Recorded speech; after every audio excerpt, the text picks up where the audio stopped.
So I'm here at the Western Library and I'm getting ready to prune on this rose bush. And as you can see, it's a pretty tall bush. It's a knockout rose. So what we're going to do is we're going to cut it way back. So let me show you some of the wood that we need to look at. So here's what we're looking at. We've got this really old wood like this right here.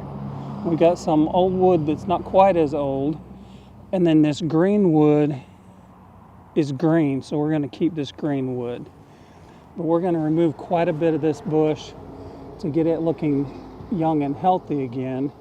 Now that we've seen some of the different kinds of wood, what I'm going to go ahead and do is show you a couple of cuts that we're going to make that are really just going to just blow most people's minds and just kind of make people go, oh my gosh, it's not going to come back. But what we really want to do is we want to cut this rose bush to make it more vigorous and healthy. We want to cut it down to about 12 to 15 inches tall. So I'm going to go ahead and make some of those cuts.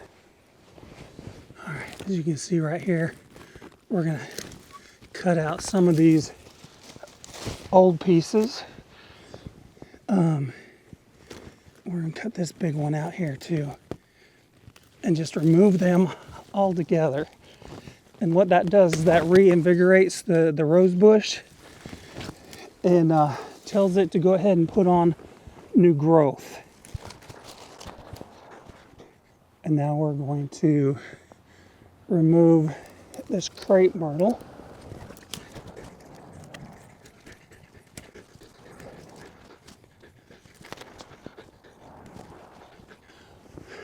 All right, this green stuff is what we want to leave here.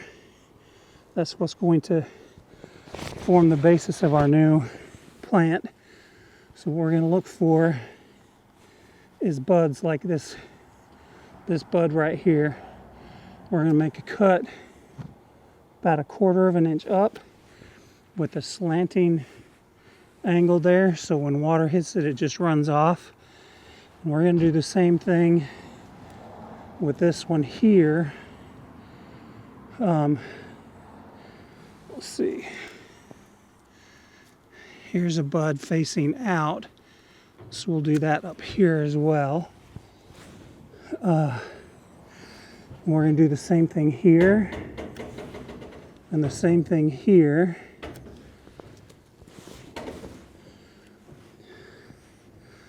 And we're going to remove this dead stuff.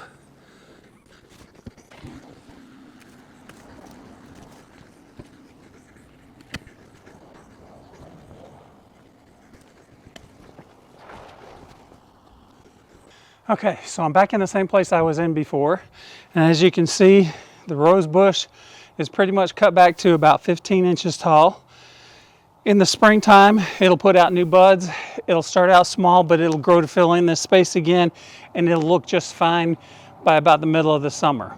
Hopefully this won't scare you or intimidate you, and you'll be able to cut those rose bushes back from now on and cut them back so that they'll be able to rejuvenate and look good and healthy and not have that old dead wood in them like this one did before.